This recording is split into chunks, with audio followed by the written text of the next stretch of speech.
across Africa and around the world. My name is Smart Mado Ajaja, and the convener of Open Nigeria and Africa Unite, and the anchor of Nigeria Now at ONN and the Nightingale Radio International.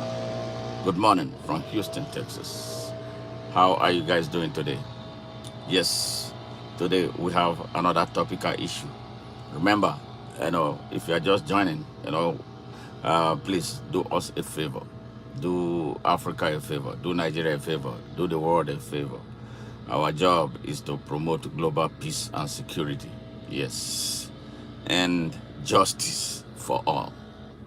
All right. Please share our message. Share our message. And, invite friends, associates, to be part of our conversation this morning and always.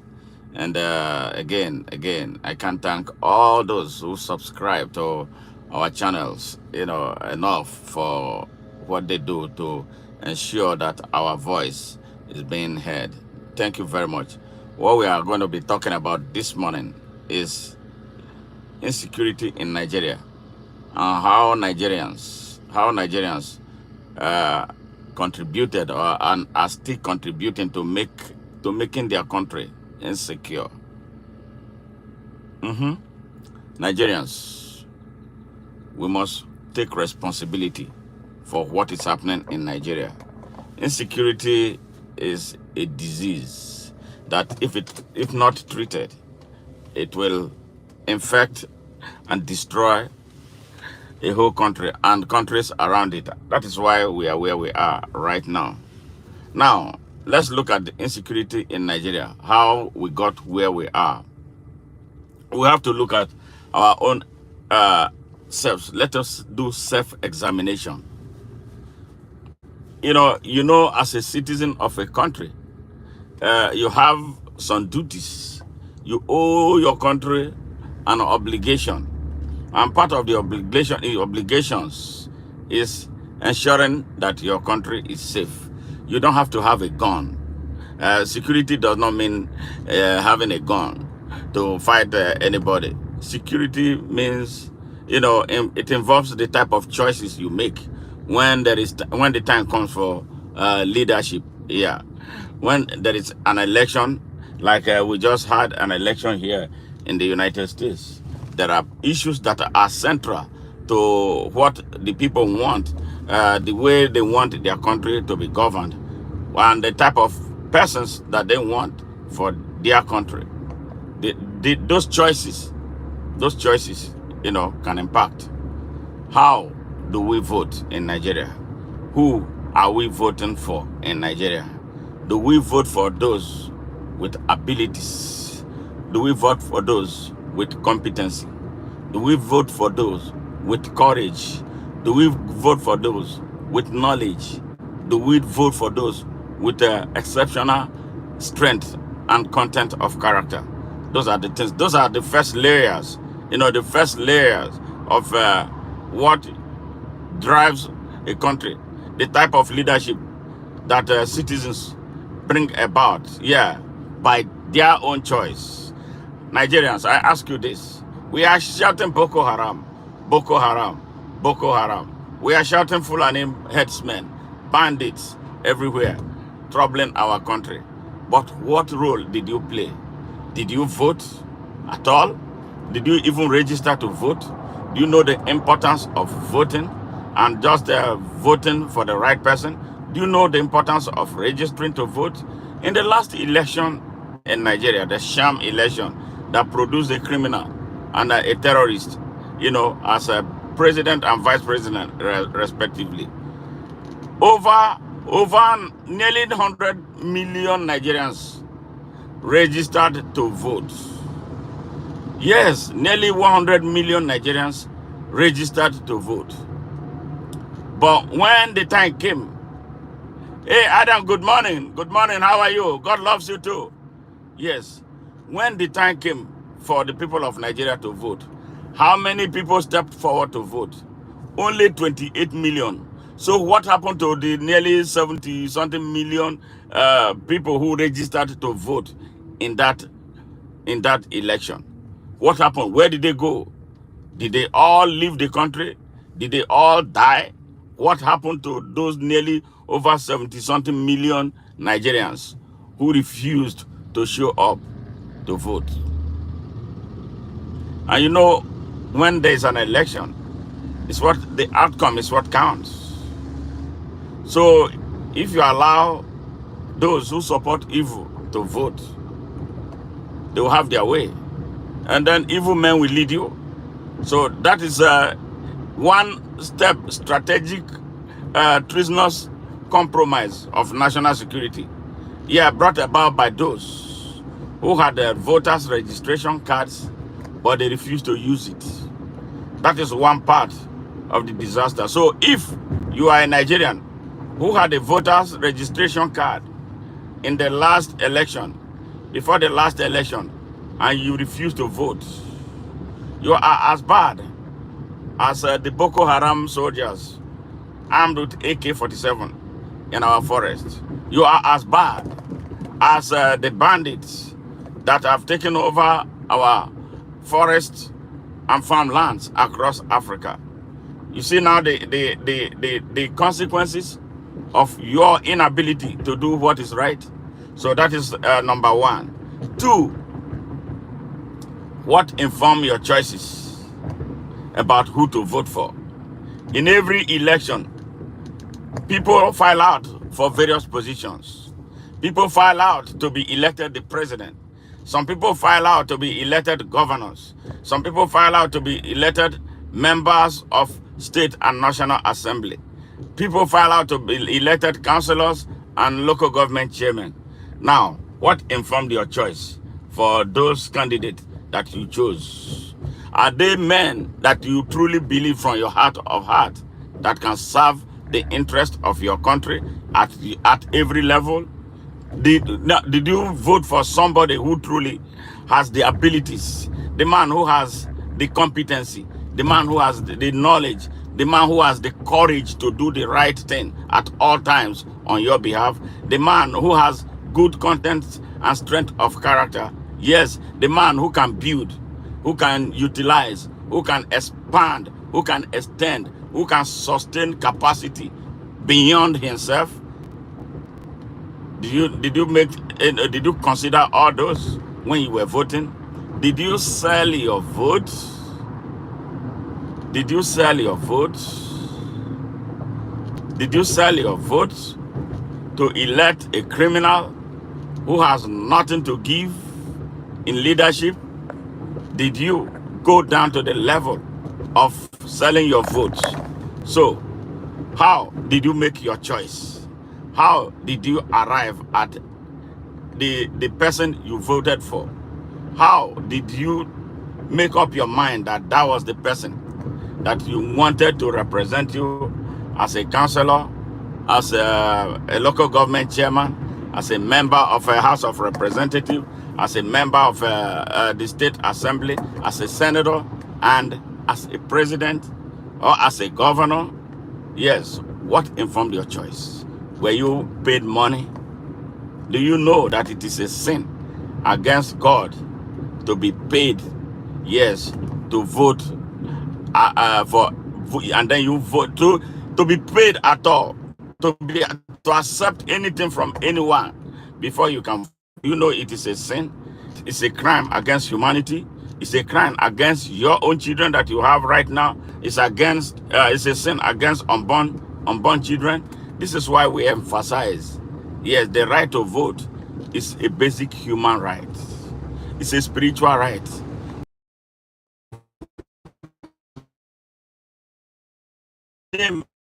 Maybe there is no confidence in the vote.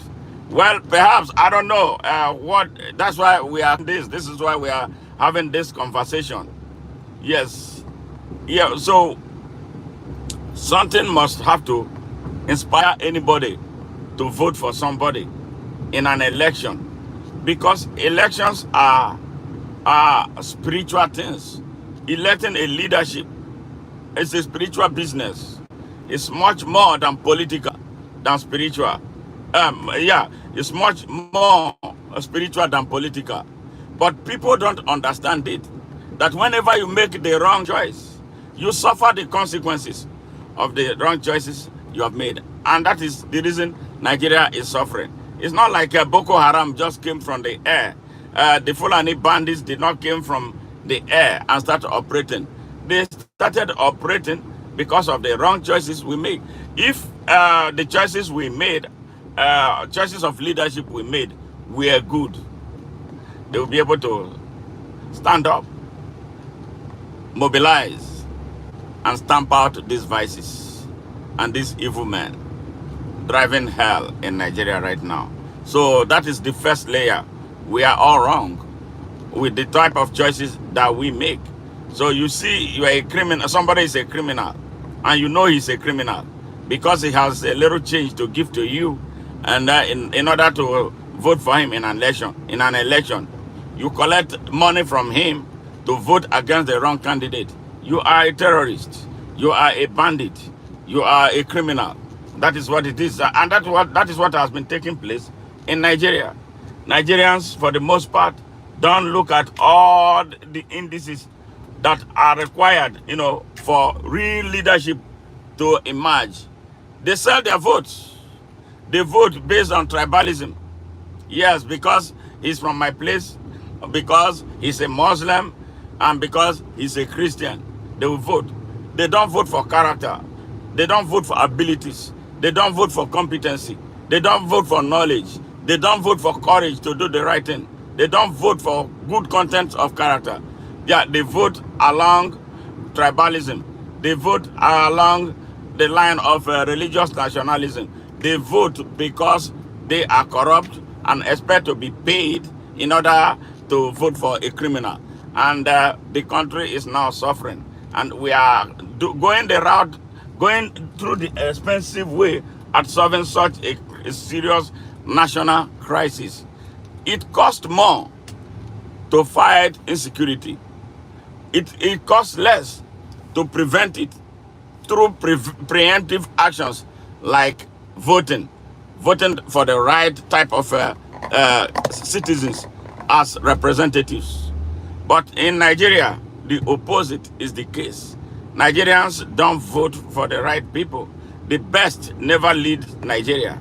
The corrupt are the ones that lead Nigeria. And it makes it clear that most Nigerians are corrupt by the choices that they make.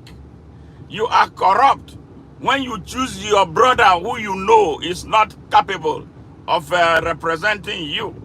You are corrupt when you vote for a criminal who is a Muslim because just only that he's a Muslim is the reason you are voting for him, or because he's a Christian. You are corrupt when you collect money. In fact, you are treasonously corrupt when you get paid to vote in an election, to choose somebody who will administer, make laws, do things that will impact humanity, human beings with the blood, with spirituality in him. You are offending the Almighty God. That is why Nigeria is facing judgment. Nigeria is facing judgment because of the bad choices the people of Nigeria have been making. It did not start today. It started a long time ago, and it just got worse. And now it's cascading into hell. Nigeria, as we speak right now, is hell. Nigeria is hell right now, H-E-L-L, unprecedented. And that hell, if allowed to cascade into chaos, it will be a catastrophic disaster, not just for Nigeria. It will be a catastrophic disaster for the West African sub-region and to a great extent, the African continent. You know what? This is what some people want. And this is the reason why we, the people of Nigeria, must, as a matter of urgency, wake up and not be organizing for another election. The country is in the stranglehold of terrorists right now. So we must fight to destroy the Nigerian system that create avenues for criminals to emerge as leaders. If we don't destroy that system, Nigeria will never go anywhere. It will get worse until it bears down and becomes irrevocably destroyed. That is what we are talking. So what did you contribute? You are a Nigerian watching me. You're on Facebook. You're on YouTube. You're on Instagram. You are everywhere listening to this broadcast. What did you do? What did you contribute? Did you vote? You registered. Did you register to vote? You are over 18 years. Did you register to vote? Do you know the importance of voting? Did you register to vote? Because we are good at complaining that votes don't count. Why is it that they don't count? Votes are not counting because Nigerians don't want their votes to count. If Nigerians can remove themselves from unnecessary prayers that do not work and face the business of choosing the right type of leadership, vote will count.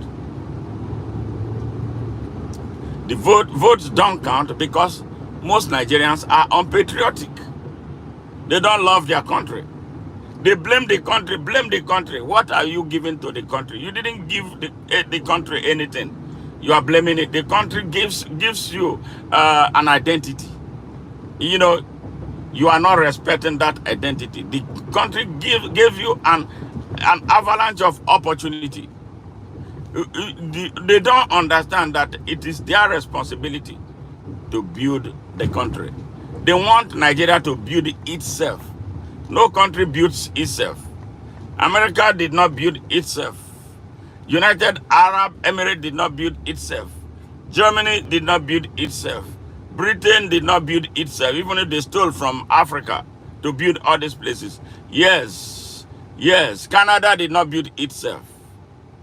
It takes human efforts. And the Holy Spirit did not come down to build all these countries that we migrate to, and now where they treat us as if we are second class, even third class citizens. Consider your ways, Nigerians. It is our fault.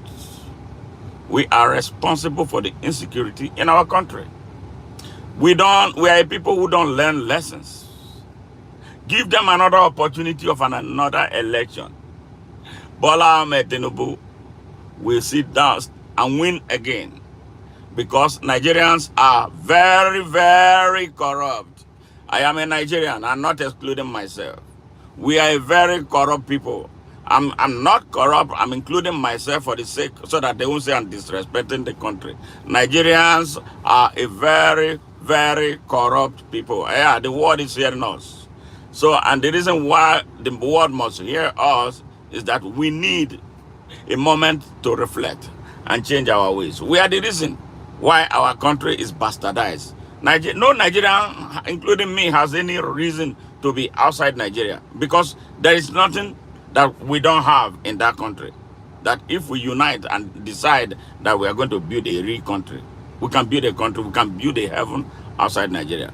But give it Nigerian power, he will take everything because we put criminals in power all the time. The good people in Nigeria are much more than the criminals. Yeah, the criminal elements running our country down. Yes, but somehow they found a way to manipulate and control all of us. And we, year in, year out, we keep following them like Stalin's chicken. Yes, that is how sad the story of Nigeria is. That is how horrible our country. Yes, a beautiful edifice endowed with everything. That is how it is. Because we don't put people who can build capacity in power. We don't put people who can utilize capacity in power. We don't put people who can expand capacity. We don't put people who can extend and sustain capacity beyond themselves in power. We are very good masters, professionals in electing criminals because of our corrupt ways. Nigerians, we are a very corrupt people. Challenge me that I'm lying, then I'll prove it to you. We are dealing with a case right now in Delta State. A governor, let me go back, three governors, now the fourth one, all criminals. One state, it circles a series of criminals. The first one ruined the state for 8 years. It took Imperial Britain to arrest him and prosecute him and jail him. Yes. When he finished serving his jail term, what happened? He returned to Nigeria. You know what? They rolled out a red carpet for him, a criminal. We love criminals. Nigerians love criminals. And they will continue to suffer until they change their ways. We will continue to suffer until we turn away from choosing criminals. Yes. Nigerians love criminals. Ibori, Delta State, no, well known in the world. His story was well documented. Yes. A criminal, a shoplifter, prosecuted and deported from the UK, came to Nigeria and became a state governor for 8 years. We knew who he is. We knew beforehand his stealing escapade. He came to Delta, Nigeria, and became a governor for 8 years. And you know what? Nigerians celebrate him as the best governor in Delta State. A thief. When he was leaving, he handed power to his cousin. One, to cover his theft and to loot his own. For another 8 years, we went through the same route of looting by Udwanga. Yeah, Robert, thank you. Thank you. Hey, how are you? Yes, always nice to see you. Yes. He looted the state for 8 solid years. Another looting. And then provided the legal framework to prevent the first looter from being prosecuted. Yes, it was when Goodluck Jonathan came to power. He didn't like him. You know, he didn't like that he was president. He did everything to upstage him. So that one decided to come after him. He ran to Dubai. Yes, safe haven for thieves. Nigeria's money is nearly a quarter of what built Dubai. Money stolen from Nigeria by Nigerian politicians. He ran to Dubai until the British authorities came to Dubai and arrested him and took him to Britain for trial. I thank them for that. Thank you. I think that's the only good thing Britain has done. They took him in and jailed him. And then one senator from my state, yes, that I ran against in the 2019 election, traveled first class on Nigeria's money to go to the United Kingdom, you know, to sing praises of this criminal, extolling him, giving him the greatest name reserved for saints. Wow, Nigerians scare me. Nigerians scare me. Nigerians scare me. Yes, I'm fine, my brother. I'm fine, Robert. Thank you very much. I really appreciate. Nigerians scare the shit out of me.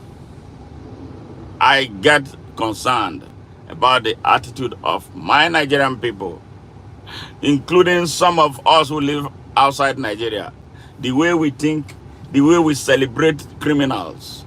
We don't understand that leadership is a spiritual business.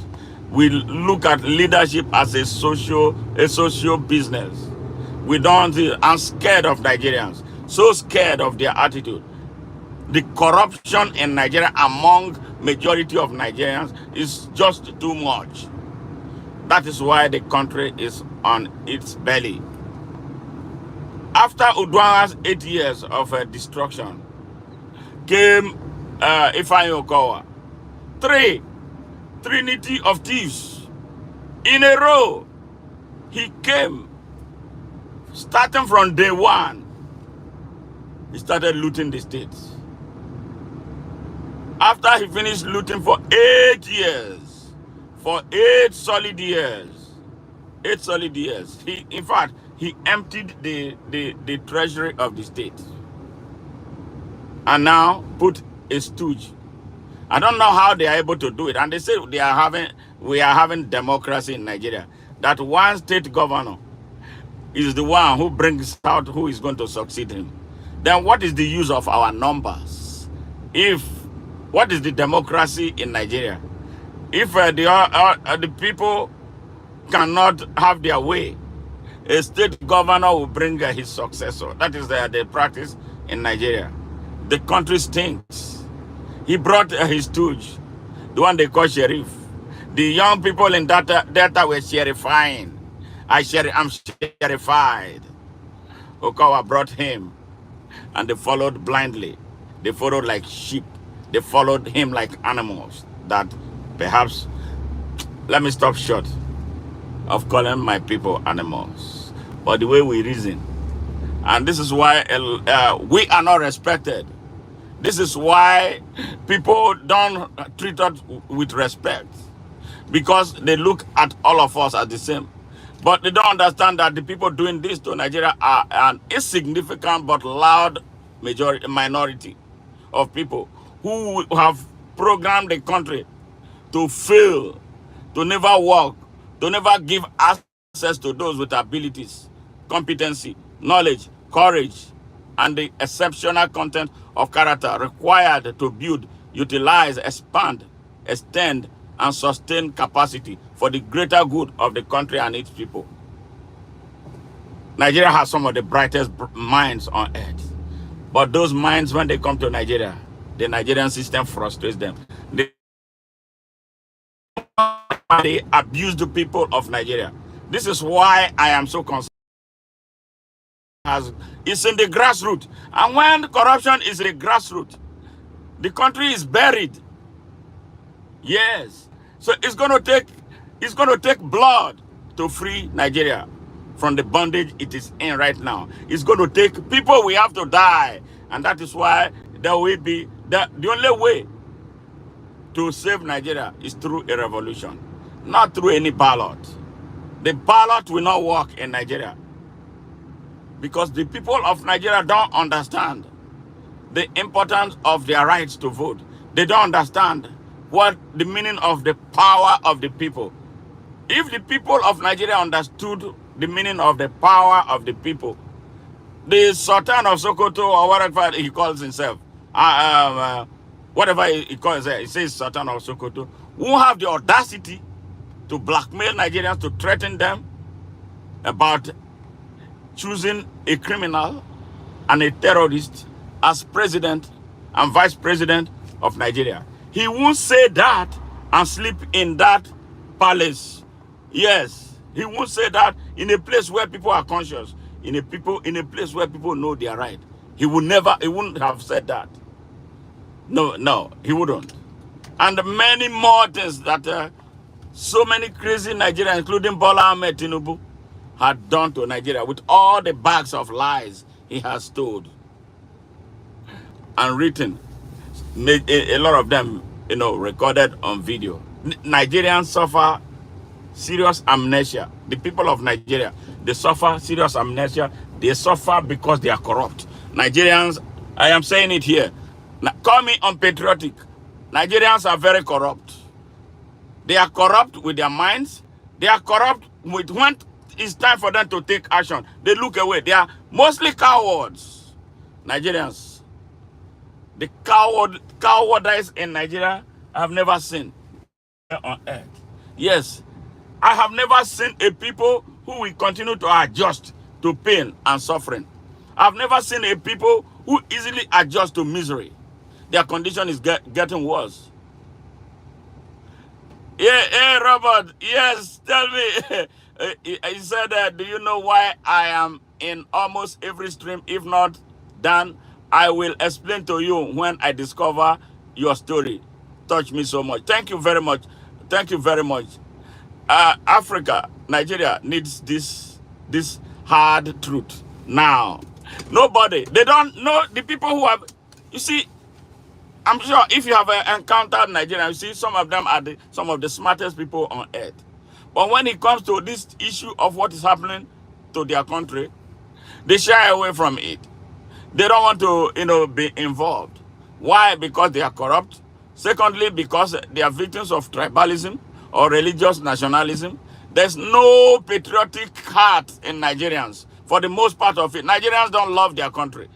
Yes, I've lived in America for 28 years, going to 29 years. I know how much Americans love their country. They are willing to go to thousands of miles where America does not have any physical border to go die for America, because in defense of America's strategic interest outside the shores of America. We don't have Nigerians like that. We don't. We are quick. We are quick to go back to tribe, go back to religion, go back to all kinds of nonsense. Then it makes me ask myself question: why are we Nigeria? Why do we have this Nigeria? Why is it that we have this country, Nigeria? Beautiful place, beautiful, great place. Corruption, hate, tribalism. I feel so sad. I am here with all that I'm endowed with.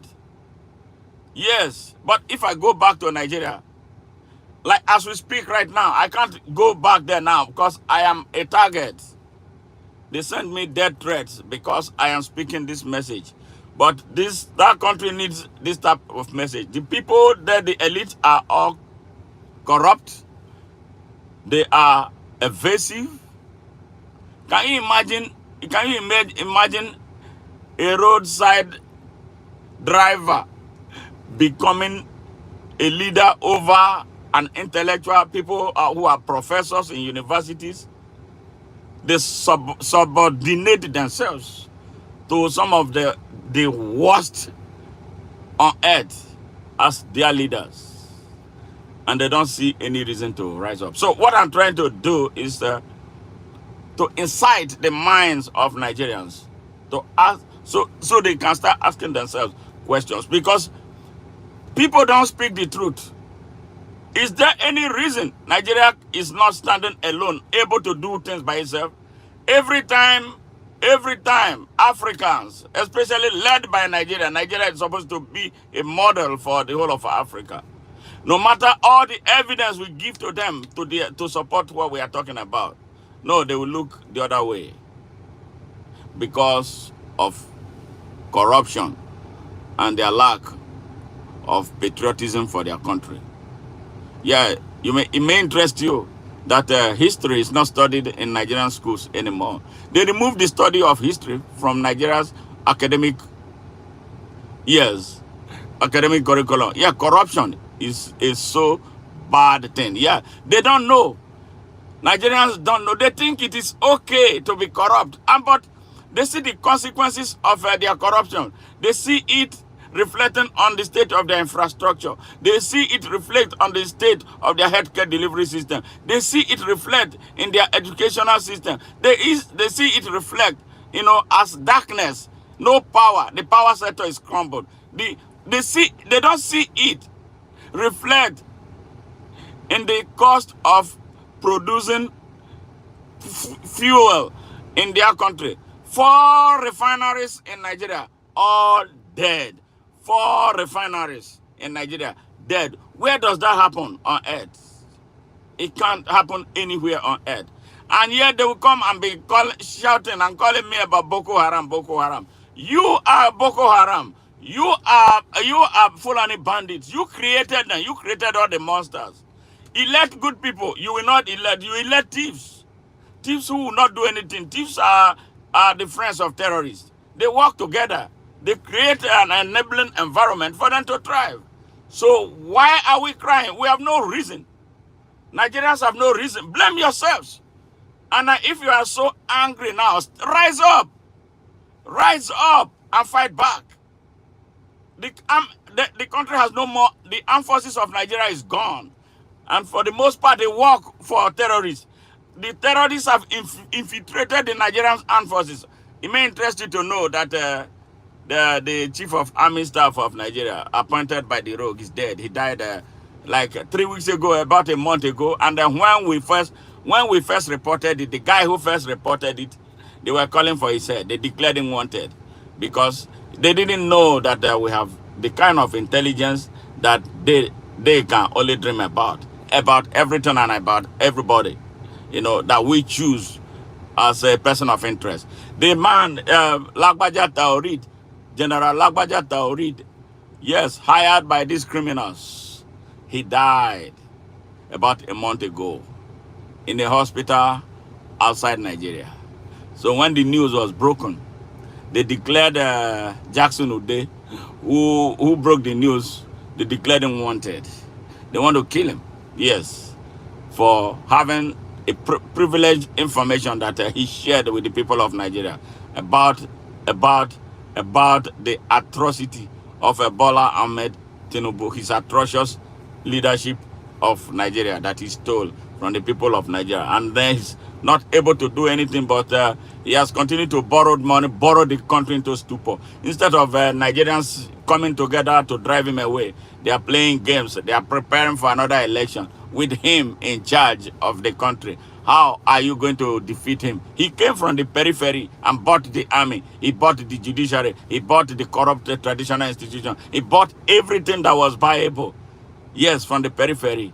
And now he's sitting there with his hands on the levers of power. And you are organizing an election and to upstage him in Nigeria. Not you are not organizing the election in America. Yeah, you are not organizing the election in Germany, where there is some degree of a high degree of sanity, yes, and respect for institutions. You are talking about organizing that election in a corrupt Nigeria. How are you going to defeat that man? Yes, isn't that funny? This is how lazy, this is how cowardly the people of Nigeria have become. Yes, in their country. And they are crying. Boko Haram will shout. Yes. Hey, web community, thank you. Okay, Donald Trump has won, and I've congratulated him as a sportsman. So what next from here? All right? What's next? Okay, so that is it. I congratulate you. So, but we are talking about insecurity in Nigeria and how Nigerians have contributed to creating the situation. All right. If you believe that Jesus Christ was the one responsible for that, all right, thank you for that. That's fine. Or the people of America voted how they wanted to vote anyway. So that is fine. And the good thing is that the election was free and fair. And there's no need to contest it. I saw it, and I commended those who took part. At least citizens came out to vote, and they voted what they wanted to vote. Well, now it's time for us to sit back and watch what happens from here. And I hope Donald Trump will do what he is supposed to do as the president of the whole United States and not the president of some Americans. He should, and we expect him to be the president of the whole United States. And I want to advise him against one thing, two things that I think he should do. And the one serious, strong advice that I will give to him. One, he should reconsider America's position in NATO. Yes. If America wants to be a fair country, they have no business being in NATO. Secondly, I think it's time to democratize the United Nations. Then three, advise him on changing America's policy in Africa. It is very, very important. And the strong advice about what he said, and boldly too, and what made a lot of people scared, about him becoming the president of the United States, his mass deportation of immigrants. America is a great country. That's why America will always come back from trying moments to define themselves. So as he plans to deport people from America massively, the biggest in the history of, he has to consider, how he's going to do it in a manner that he will not makes himself an unpopular president that could lead to an uprising in this country. Because this country, people came from different places in this country. So I'm hoping that he will have a responsible Congress, that will help him work through to make sure that America remains a just country and not a pariah. Yeah, thank you very much, my friend. All right, Jesus is the word of God. Okay, great, great. I respect that. No contest about that. So we are talking about Nigeria. We are talking about the insecurity in Nigeria. How the people of Nigeria contributed and are still contributing to the insecurity in their country. Why they are crying, I think mostly wolf and are unprepared to do anything. I told them, I made a prescription. The right to self-defense is a universal doctrine. It's a spiritual doctrine. It's a biological doctrine that nobody can prosecute you for. You have a right to self-defense. So those people who are attacking communities in Nigeria, the communities in Nigeria have a right to rise up and defend themselves in the absence of an armed forces that are supposed to be defending the country's territorial integrity. So the people of Nigeria, purge yourselves of hate, mischief, bigotry, corruption, and religious nationalism. Yes, accept now, be born again. Yeah, you have to be born again to be a real Nigerian. And that is why we are preaching the gospel of open Nigeria with free, fair, equal, open, unlimited, and unconditional access to opportunity to all Nigerians to grow and develop and progress and prosper. Yes, according to their abilities and levels of competency in a manner that will benefit the entire country and not a country locked down by tribalism, yes, religious nationalism and nepotism that only gives access to those, yes, those with connection to power, those who are aligned with the evil of those pulling the levers of powers in Nigeria. This is what we are asking for. Unless and until we do that, Nigeria will never move forward. In fact, Nigeria will crash. The choice is in us. You Nigerians at home, yes, we know the condition at home is bad. We know there's pain and suffering. But to liberate a people requires sacrifice from the people. Nigerians, you must be willing to make that compelling sacrifice that will set you free. The more you run away from it, you postpone the devil's day, and the more vulnerable you will become. In your hunger, set a few days aside. Unite across lines. Let's melt down the barrier posed by religion. Let's melt down the barrier posed by tribalism. Let's melt down that barrier posed by nepotism. Let's melt down that barrier posed by hate. Yes, there's so much hate in Nigeria. Yes, let's break down that barrier created by religion and then see Nigeria as our country. Put Nigeria first, like Donald Trump is telling Americans, America first. Let's put Nigeria first. If we can put Nigeria first and organize Nigeria to be a stable entity with all the resources, nobody on earth will be able to threaten us with anything. Yeah, we won't have any reason to be migrating and dying in the Mediterranean like thousands of young Nigerians are dying every day. We don't have to be trekking across the Sahara, over 1,000 miles to get into Libya, where we are sold as slaves many times before we find a way to escape into the Mediterranean Sea, where thousands, I'm not talking about 1,000, hundreds of thousands of Nigerians have perished in Mediterranean Sea. And the few that are able to make it into Italy, where are they? They stay in they keep them in the concentration camps where they are fed dog food. Why? These are people who come from a very rich country.